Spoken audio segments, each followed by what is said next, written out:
NL কলেজৰ আড্ডাবোৰ।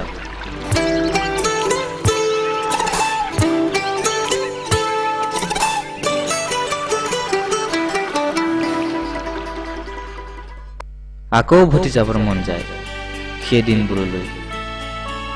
আমি যে বহিছিলোঁ অফ পিৰিয়ডত বা কেতিয়াবা ক্লাছ ক্ষতি কৰি শাৰী পাতি ঘূৰণীয়াকৈ, কেতিয়াবা অৰ্ধবৃত্তাকাৰে চকুত চকু থৈ, হাতত হাত থৈ, কথাতে কথা থৈ প্ৰায় বহিছিলোঁ আমি। দীপশিখা, বিনীতা, জেচমিন, বন্দনা, গৌৰী, ৰিণ্টু, পংকজ ইত্যাদি ইত্যাদি। আড্ডা দিছিলোঁ এনএল কলেজৰ দেৱতাৰুৰ ছাঁত। বন্ধুত্বৰ ভাষাক তৰ্জমা কৰিছিলোঁ হৃদয়ৰ ভাষালৈ। প্ৰায় জমি উঠে আড্ডা।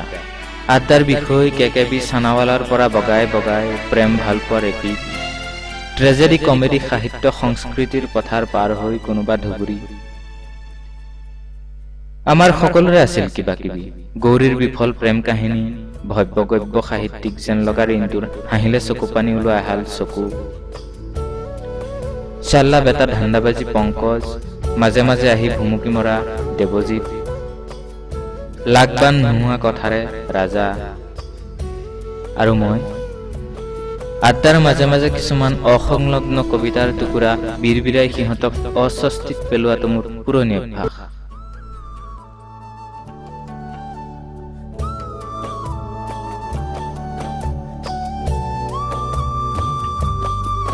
আকৌ চাব মন যায় মূৰ্খতা লুকা ভাকু খেলি লাজত মৰহি যোৱা সেই চাৱনী, য'ত আছিলো মই, মোৰ ভাল পোৱা সপোন, জীৱন আৰু যৌৱনৰ সেউজীয়াবোৰ।